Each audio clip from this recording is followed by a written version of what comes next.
High, আজকে আমি নিয়ে এসেছি আর একটা নতুন ভিডিও। ইয়েস, আজকে আমি করছি হাড়িতে কলকা। তোমরা নিশ্চয়ই আমার আগের হাড়ির ডিজাইনটা দেখে নিয়েছো, আর যারা যারা এখনো দেখোনি তারা একবার প্লিজ চেক আউট করে এসো। আজকের হাড়ির ডিজাইনটা হচ্ছে সম্পূর্ণ তো আলাদা আগের দিনের তুলনায়।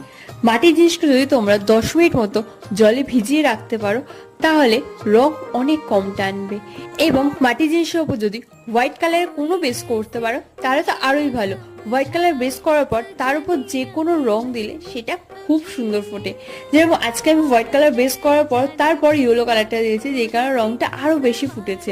আমি এরকম হাড়ির ডিজাইন অনেক করে থাকি, কিন্তু সব হাড়ির ভিডিও নেই, সেটা পোস্ট করা আমার পক্ষে সম্ভব হয় না। তোমরা যদি আমার থেকে এরকম হাড়ি, গ্লাস, বাটি, কাঁচকৌটো, কুলো কিছু যদি নিতে যাও তাহলে নিচে দেওয়ার নাম্বারে আমার সাথে কন্ট্যাক্ট করো। আর আজকের হার্ট ডিজাইনটা তোমাদের কেমন লাগলো অবশ্যই কমেন্ট করে জানাতে একদম ভুলো না। তাড়াতাড়ি কমেন্ট করো।